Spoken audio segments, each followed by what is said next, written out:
Odamlar meni hukm qilishadi. Bilaman. Qo'shnilarim orqamdan pichirlashadi. Qarindoshlarim esa yuz o'girgan. Ular meni yosh yigitning boshini aylantirgan jodugar deyishadi. Yoki nafsiga qul bo'lgan beva deb atashadi. Lekin ular yarim tunda 5 ta qizimni bag'rimga bosib, sovuq yostiqqa bosh qo'yganimda, suyak-suyagimdan o'tib ketadigan o'sha azobli sovuqni his qilishganmi? Ular bilishmaydi. Ayol kishi uchun sen keraksan, sen go'zalsan degan so'z ba'zan bir burda nondan ham zarurroq bo'lishini bilishmaydi. Bugun men sizga o'sha tun haqida balki gunohdir, balki taqdirdir o'sha Pepsi ta'mi keladigan achchiq va shirin xatoim haqida aytib beraman. Quloq soling. Bu mening haqiqatim. Erim o'lganida men 29 yoshda edim. Tasavvur qilinga 5 ta qizaloq. Eng kattasi 10 yoshda, eng kichigi hali emizikli.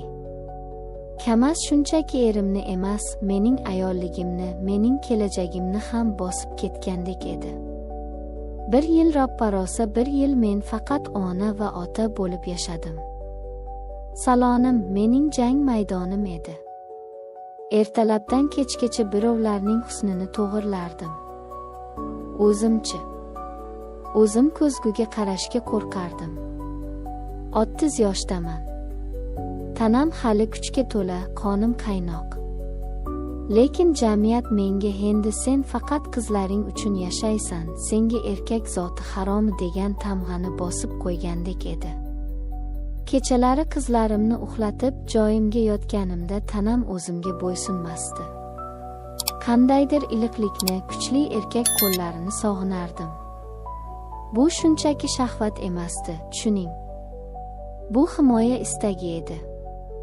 Kimdir meni qizaloq deb erkalashini istardim. Yolg'izlik yomon maslahatchi. O'sha tunda telefonim chiyilladi. Noma'lum raqam. Salom, yaxshi qiz. Ko'zlaringiz bunchalar ma'yus, oddiy SMS. Balki yuzlab ayollarga yuborilgandir. Lekin o'sha paytda bu SMS xuddi cho'kayotgan odamga tashlangan qutqaruv halqasidek tuyuldi. Javob yozdim. Uning ismi Bekzod edi. Mendan 6 yosh kichik. 24 yosh. Qonqoni o'ynab turgan chiroqchining yigiti. Biz gaplashdik. 1 soat 2 soat tonggacha. Uning ovozi. O'sha ovoz. Yosh, dadil va biroz qo'polroq haqiqiy erkakcha ovoz. U menga erim aytmagan so'zlarni aytardi. Sizni ko'rmasam ham his qilyapman, derdi. Men nishonda, u chiroqchida. Orada masofa bor, lekin bizning ruhimiz allaqachon bir to'shakda yotgandek yaqin edi. 1 oy o'tib uchrashdik. Men qo'rqardim. 30 yoshli 5 bolali ayol 24 yoshli yigitga nima bera oladi? Lekin u keldi. Ko'zlarimga tikilib, rasmdagidan ham go'zal ekansiz, opacha emas, qizchasiz-ku, dedi kulib. Oshxonada o'tirdik. U menga ovqat olib berdi, choy quydi. Bilasizmi, 1 yil davomida hamma mas'uliyatni o'z bo'ynimda ko'tarib yurib, kimdir menga g'amxo'rlik qilishi bu meni tamom qildi. U menga Pepsi quyib berdi. Hozir o'ylasam o'sha ichimlikda nimadir bormidi? Yoki mening chanqog'im shu qadar kuchli edimiki, oddiy suv ham menga sharobdek ta'sir qilarmidi? Ichganimdan keyin dunyo aylanib ketdi. Boshimda tuman, vujudimda esa olov paydo bo'ldi. Qo'l-oyoqlarim bo'shashib, faqat uning nigohiga intiladigan bo'lib qoldim. Yuring, biroz dam olamiz, dedi u qo'limdan tutib. Men yo'q deya olmadim. Men ketishni istamasdim. Men faqat uning yonida, uning haroratida erishni istardim. Mehmonxona xonasi begona hidli edi, lekin Bekzodning hidi hammasini yopib ketdi. Eshik yopilishi bilan u meni devorga qisdi. Uning yoshligi, uning kuch-g'ayrati meni to'lqindek urdi. Erim rahmatli erim bilan yashagan yillarimda bunaqa ehtirosni his qilmagandim. Bekzod och edi. U meni shunday o'pardiki, go'yo men uning hayotidagi so'nggi nafas edim. U mening beva ekanimni, 5 qizning onasi ekanimni unuttirdi. O'sha 3-4 soat ichida men dunyodagi eng orzu qilingan ayolga aylandim. Dori ta'sirimidir yoki ehtiros, men uyalishni unutdim. Tanamning har bir hujayrasi yana deb faryod urardi. U mening sochlarimni silardi, jonim, o'zimni derdi. Men gunoh qilyapmanmi? Ha, bilardim.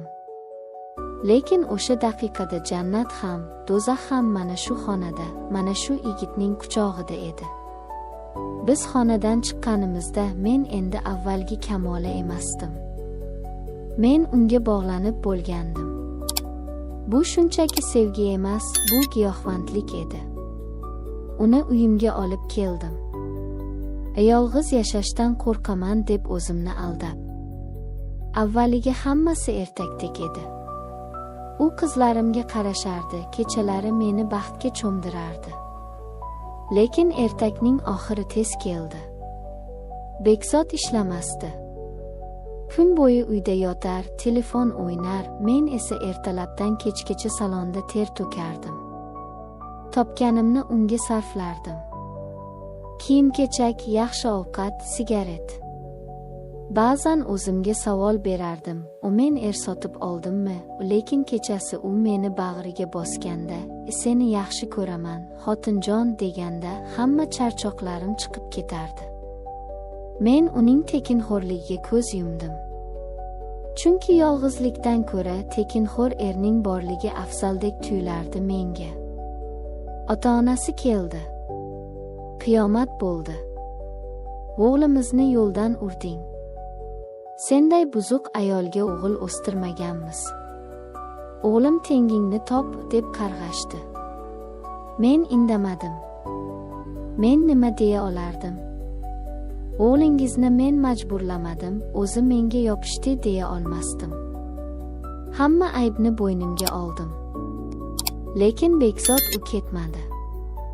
Ota-onasidan kechdi, lekin mendan, aniqrog'i, mening yaratib bergan qulay hayotimdan kechmadi. Ota-onasi uni oq qildi. Men tug'dim. Nikohsiz. 6-farzandimni. Alloh gunohlarimni kechirsin. Hozir Bekzod hali ham men bilan. U ishlagani yo'q. U hali ham o'sha yosh, g'amsiz. Ba'zan unga qarab o'ylayman, u katta bo'lmagan bola. Men unga ham xotin, ham ona, ham bankirman. Dugonalarim aytadi, tentaksan, uni hayda. Qoningda ichyapti-ku, lekin men ularga kulib qo'yaman. Ular tushunmaydi. Men uni haydasam, uyimdan erkak hidi ketadi. Men uni haydasam, tunda yana o'sha sovuq ko'rpa bilan yolg'iz qolaman. Mayli u ishlamasin. Mayli meni pulimga yashasin. Lekin kechqurun ishdan kelganimda eshikni ochib, "Keldingmi?" deydigan odamim bor. Bu mening tanlovim. Bu mening sotib olgan baxtim. Yoshi o'tib, aqli kirib qolar. Kirmasa ham mayli. Muhimi, men endi yolg'iz emasman. Menga yaxshi qiz deb yozgan o'sha SMS hayotimni ostin-ustun qilib yuborgan bo'lsa ham, men o'sha tun uchun, o'sha mehmonxonadagi ehtiros uchun hamma narsaga roziman. Sizchi? Siz meni ayblaysizmi? Yoki tushunasizmi?